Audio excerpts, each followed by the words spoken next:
Rain fell in steady sheets, the kind that blurred the edges of the world and soaked a man to the bone in minutes. Darius, 23 and running on empty, trudged along the shoulder of the deserted highway, each step splashing through shallow puddles, his boots cracked at the seams, squelched with every movement. Grease stained his fingers, and his denim jacket clung to his frame like a second skin. He'd missed the last bus hours ago, but walking home felt less painful than the silence. After another failed job interview, the rejection still echoed in his head, hollow and familiar. He didn't have much to his name, but he still had his hands, and they worked just fine. Up ahead, a sleek black SUV sat tilted at an awkward angle beneath the dim glow of dusk, one tire sagging low. The hazard lights blinked like a desperate signal in the gloom. As he approached, Darius spotted a woman in the driver's seat sharp blazer, expensive heels, and a phone pressed to her ear. She glanced up warily as he came closer. Her window rolled down just a crack. "I've already called for assistance," she said, her voice clipped, her eyes scanning him like a threat assessment. "They won't get here before night," Darius replied evenly, nodding toward the flat. "Mind if I take a look?" She hesitated. A beat passed, then another. Finally, with a sigh, she popped the trunk. He went to work silently, his movements efficient. He had the flat off and the spare in place in under 10 minutes, rain beading on his brow, dripping from the tip of his nose. The woman stepped out only once to watch, arms crossed tightly. When he was done, he gave the tire one last check, then stepped back. "You're good to go." She pulled a sleek leather wallet from her bag. "Let me no need," he interrupted. She frowned. "Why would you help a stranger for free?" Darius looked up at her, eyes dark beneath the brim of his soaked hood. "Because when I needed help, nobody stopped for me." With that, he turned and started walking again, his figure fading into the grey curtain of rain. Vanessa stood there for a long moment, the wallet still in her hand, unmoving. Her mouth tightened, but she said nothing. She just watched the young man disappear down the highway, the blink of her hazard lights painting him in stuttering red flashes, then cut to black dot, Darius, LIVED, in a cramped one-bedroom apartment on the edge of the city, where peeling paint curled from the walls and the heater rattled like an old engine. He shared the space with his 16-year-old sister, Maya, whose sharp tongue and sharper mind often cut through the stale air of their modest home. After their parents died in a car accident 5 years earlier, Darius had dropped out of college, without hesitation, shelving his dreams to raise her. He'd been barely 18, suddenly burdened with grief, responsibility, and the crushing weight of survival. Now, he worked part-time at a local mechanic shop and scraped together extra income through odd jobs, anything that paid in cash and didn't ask questions. Still, no matter how many hours he worked, it was never enough. The rent was always late, the fridge rarely full, and bills piled like silent accusations on the kitchen table. But he never complained. Darius was the kind of man who carried hardship quietly, his kindness intact, his pride beaten but not broken. Maya, though, had grown restless, brilliant and bold. She hated the cycle they were trapped in. She saw the life her brother was sacrificing for her and resented both the necessity and the helplessness it brought. Their love was fierce but strained, flaring in late-night arguments and long silences that neither knew how to break. Across the city, Vanessa lived in a high-rise apartment where the windows stretched from floor to ceiling and the silence was pristine. Her world was polished and orderly, built brick by brick from discipline and ambition.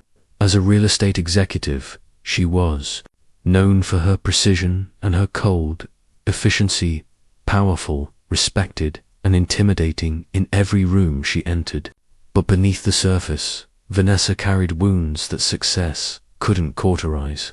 Recently, her carefully curated life had been shaken when her younger brother, Desmond, betrayed her trust, and embezzled funds from her company. It wasn't just the money, it was the betrayal, the unraveling of a bond she'd quietly nurtured despite their differences. She'd fired him, pressed charges, and refused to look back, but the betrayal hollowed something in her. Divorced and childless by choice, Vanessa had always chosen control over vulnerability, independence over intimacy. She built walls, not bridges, and most days that suited her fine. But after meeting Darius so unpolished, so raw and genuine, something had unsettled her.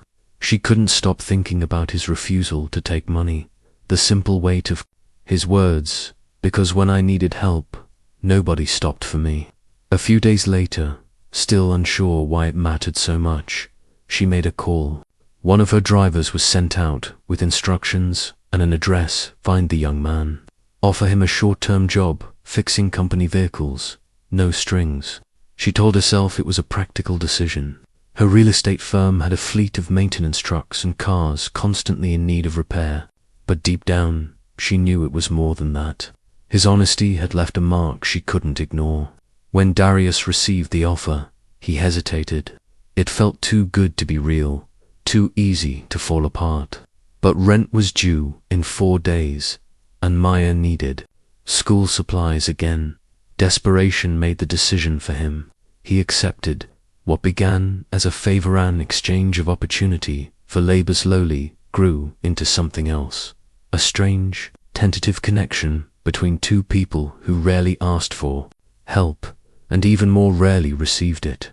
Vanessa didn't mean to start relying on Darius. Not really. At first, it was just the occasional favor delivering paperwork to a remote property site, checking on a broken company truck, picking up supplies when her schedule was packed. But over time, the list grew. Darius handled every task with quiet efficiency and a calm that stood out in her high-pressure world. He never complained, never overstepped, and always delivered more than expected. She began to notice things: his sharp problem-solving skills, the way he double-checked routes and appointments, how he always kept his phone charged and never missed a call. Most of all, she noticed the way he talked about his sister, Maya, with fierce loyalty, tempered with worry. Darius, she realized, wasn't just hard-working. He was disciplined, principled, and self-sacrificing in a way that struck something uncomfortably close to admiration. She told herself it was just practical to keep him close. One rainy morning, Vanessa found herself in the middle of a crisis. An investor, meeting critical for a new development project, was minutes away, and her car refused to start. Her driver had called out sick, and none of her team could make it in time. Panic crept in, threatening to upend the entire negotiation. But before she could spiral, Darius appeared. He was early, already working on another car in the company garage. Without a word, he popped the hood, diagnosed the issue, and had the engine humming within 10 minutes.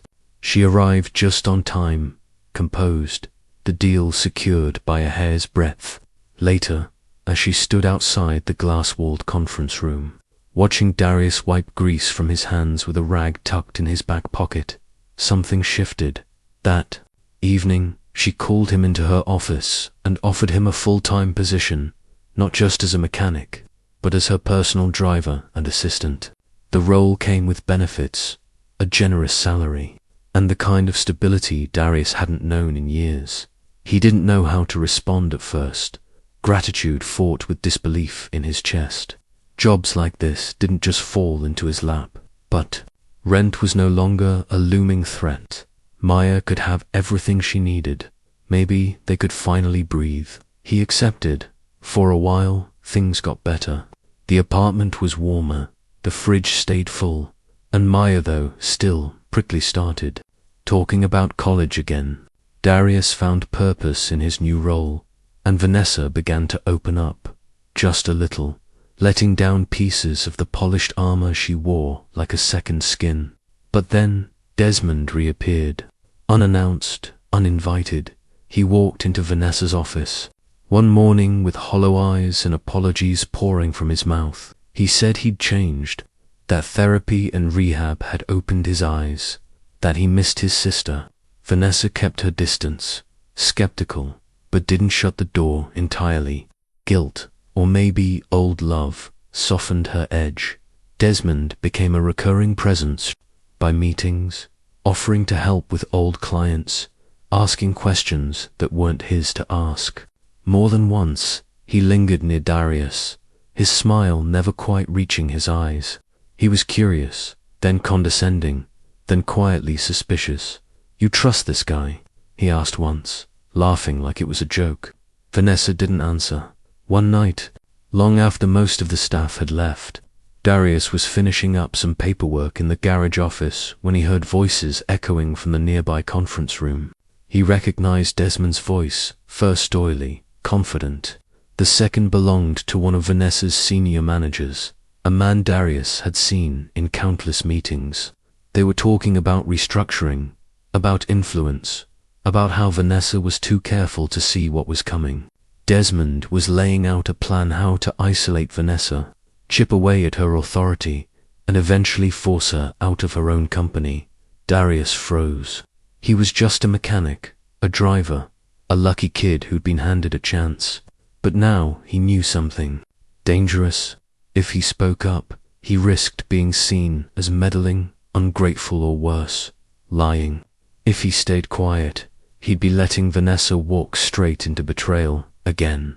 The weight of his silence pressed on him. Everything he'd worked for, everything he had in Almaya's future, his own was suddenly hanging in the balance. Darius tried to tread carefully.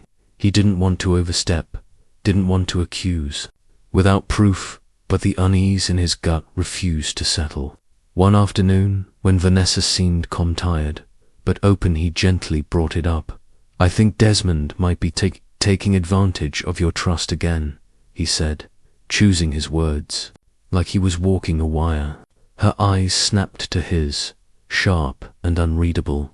"You don't know what's going on," she replied, her tone colder than he'd expected. It wasn't just a dismissal, it was a wall slamming shut between them. "Stay in your lane, Darius." The words stung more than he let on. From that moment, something shifted. She pulled back, kept her tone clipped, her orders impersonal. Where once there had been the faint hint of warmth, now there was only distance. And Desmond, always lurking, smiled more often, like a man watching something crumble exactly as he'd planned. At home, things weren't any easier. Maya had started skipping school. Some days she didn't come home until after midnight, reeking of weed and perfume, her sarcasm razor-sharp. Darius confronted her, but his words bounced off like rubber bullets. "You're not my dad," she snapped one night, slamming her door before he could reply. He was exhausted waking before dawn to get Vanessa to her meetings, managing her, errands, running diagnostics on company cars, and trying to keep the apartment from falling apart. He was stretched thin, sleep-deprived, and slowly unraveling. But he couldn't stop. He couldn't afford to. Vanessa continued to slip further away. Desmond, ever charming in her presence, began quietly taking over, suggesting new hires, streamlining meetings, even showing up with plans for restructuring. Darius watched it happen, powerless. To her, he was just the driver again, the help, a pair of hands she didn't have to look at. The distance hurt more than he wanted to admit. He wanted to believe she'd seen who he was, that she'd trusted him. But now, with Desmond in her ear, she barely looked at him. Still, Darius didn't give up. He started digging quietly, carefully, when no one was watching. Late nights in the company garage turned into stolen minutes on Vanessa's spare office computer. It didn't take long. Buried in a hidden folder on a shared drive, he found fake invoices and bank account records, money funneled out in small amounts under shell company names. He traced the emails, connected the accounts. Desmond wasn't just planning a takeover, he was already stealing again.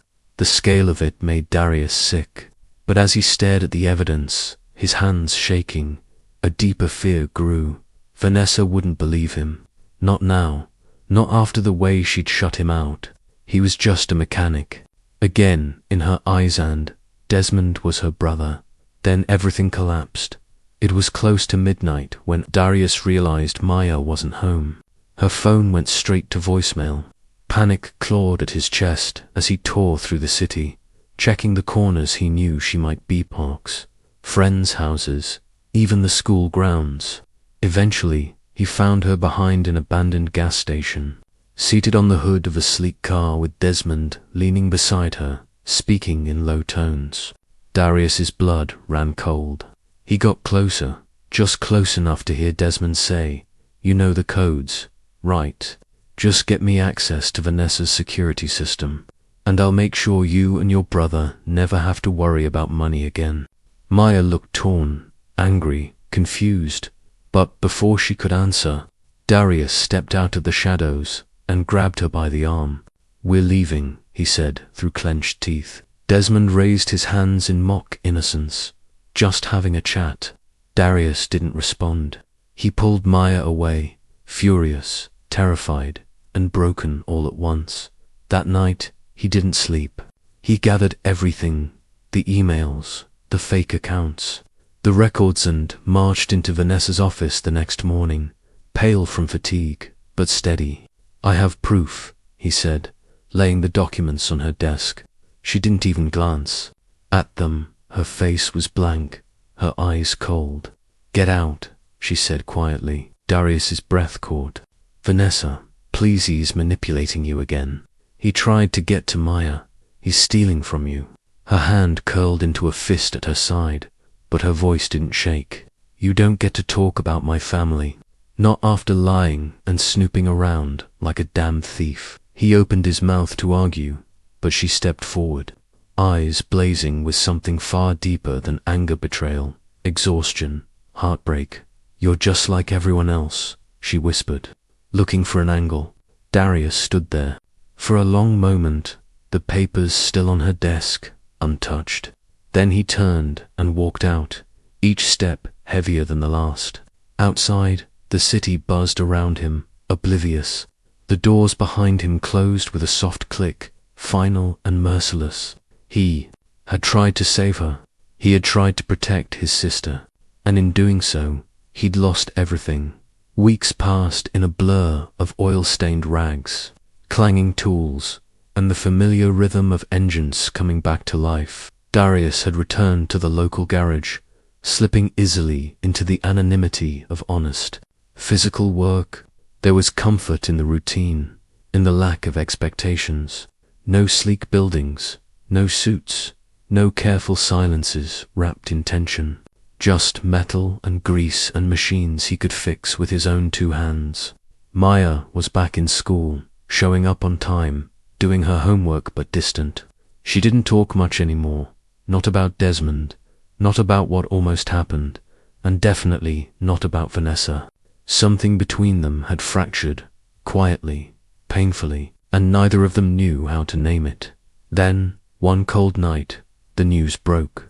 Police cars outside Vanessa's gated estate, red and blue lights slicing through the dark like judgment. Desmond was gone, disappeared with the last of the stolen money, and Vanessa's company accounts had been wiped clean. Investigators were combing through every document, every file, looking for the trail of deceit. Alone in her silent, immaculate home, Vanessa crumbled. The weight of it all: loss, betrayal, pride bore down on her until she could barely breathe. She wandered through rooms that felt too large, too quiet, remembering everything she'd ignored, every warning she'd dismissed. In the thick of her despair, something surfaced in her mind, a memory sharp and sudden. The USB drive, the one Darius had given her, the one she never opened, dismissed as another unwanted intrusion.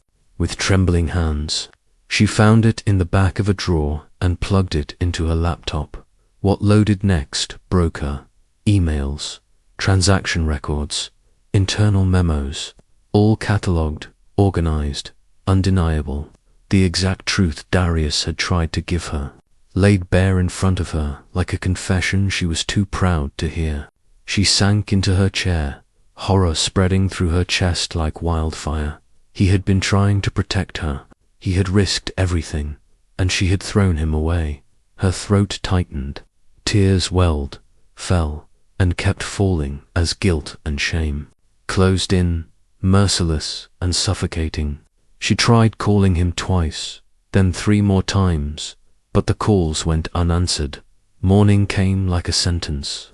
Dressed in quiet black, no makeup, no armor, Vanessa drove to the small garage on the south side of the city, the place Darius had once escaped from and returned to. She stood in line like everyone else, her heels silent on the oil-slick floor, eyes focused on him where he worked, back turned. When he finally looked up and saw her, tools in hand, his face didn't shift. No anger, no warmth, just stillness. The garage grew quiet as wordless recognition passed between them. The men stopped joking, the phones stopped ringing, the hum of the radio seemed to fade. And then she spoke clear, measured, and loud enough for every soul in the room to hear. "I came to apologize," Vanessa said. "I didn't see you until I lost everything." The words hung heavy in the air, electric and raw. Darius stood still, eyes locked on hers, jaw clenched. For a long moment, he said nothing. Then, slowly, he wiped his hands on a rag, stepped forward just enough to bridge the space between them, and replied, voice low but firm, "I wasn't trying to be your employee. I was trying to protect someone I cared about." A hush settled over the garage, every mechanic frozen in place, eyes flicking between them. Vanessa's lips trembled, and her eyes brimmed with tears, not the poised, restrained kind, but the unguarded sorrow of someone who had finally come undone. "So was I," she whispered, her voice cracking. "I just forgot how." And in that silence between broken trust and a chance at something new, the first piece of forgiveness was laid down, not as a grand gesture, but as something small and human, to people finally seeing each other clearly. The mansion went first. Vanessa packed her things quietly, leaving behind the echoing halls and polished surfaces that once made her feel powerful but had long since become hollow. She stepped down as CEO, not with scandal, but with intention, releasing control before it could consume her any further. The headlines buzzed for a few days, speculating, judging, forgetting, but Vanessa had already turned her focus elsewhere. In the weeks that followed, she began laying the groundwork for something new, a mentorship foundation designed to support young adults from underserved communities, those like Darius, who had slipped through society's cracks, not for lack of talent, but opportunity. When it came time to choose someone to lead it, someone who understood the stakes, she made only one call. Darius was stunned by the offer, skeptical at first. He listened in silence as Vanessa outlined her vision, her voice no longer clipped and corporate, but steady and sincere. He didn't answer right away. When he finally did, it was with a condition: Maya had to be included, not as a token, not as a gesture, but fully. A scholarship, a mentor, a real shot. Vanessa didn't hesitate. "Done," she said. There was no need for second guesses. This time, she was building with trust, not leverage. Together, they set to work designing programs, visiting schools, listening instead of dictating. Darius found himself in rooms he once believed were closed to people like him, but this time he wasn't there to serve or fix. He was there to lead. Slowly, he stepped into the role, guiding other young people, shaping the foundation's direction, speaking with clarity and fire about the systems that failed to many. He wore his past openly, not as a wound, but as armor. No one saw him as the boy who once changed a tire in the rain.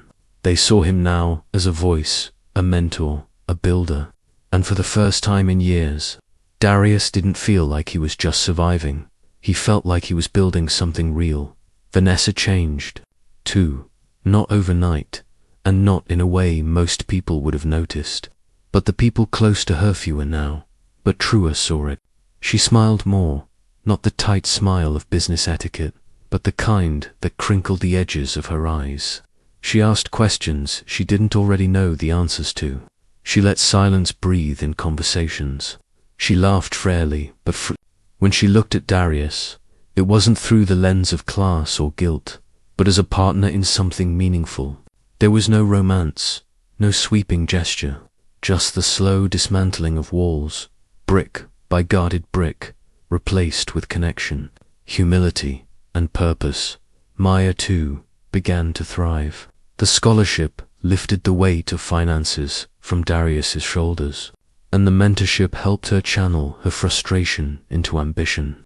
She saw her brother not just as the guy who kept the lights on, but as a leader, a force.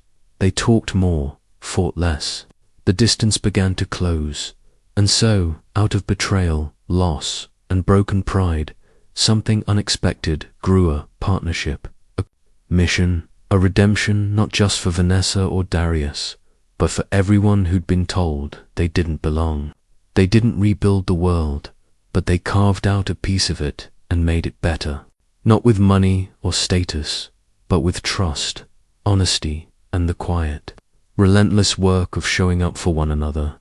The foundation center buzzed with energy, the wide atrium filled with laughter, voices bore, and the clatter of chairs being rearranged for the next workshop.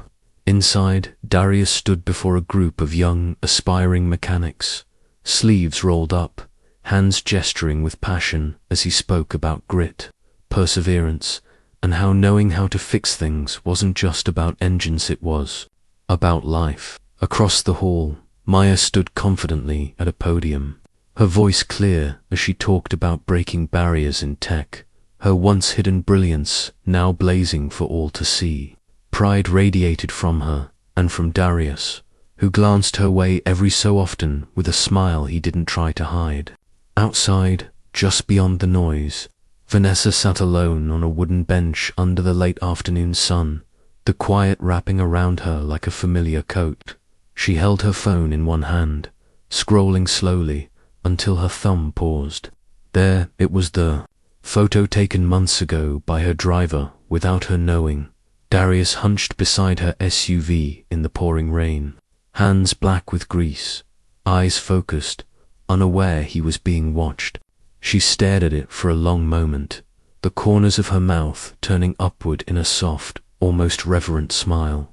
A single tear slipped down her cheek, not from pain, but from something more tender, a quiet redemption. Sometimes the smallest act of kindness puts your life back on track. Her voice echoed, not aloud, but in thought, full of clarity. I thought I was the one helping him, but it was Darius who reminded me what it means to believe in people again. She looked up as laughter burst from the building's open doors. Darius was surrounded by kids, one perched on his shoulders, another tugging at his sleeve. Maya stood beside him, clapping and grinning as he tried to quiet them all. Vanessa watched, her eyes full but steady, her face open in a way it hadn't been in years. No longer the distant executive, no longer the woman behind glass walls, just Vanessa, peaceful, grateful, human. The camera lingered on her as the sun dipped lower, catching the edges of her smile fade out.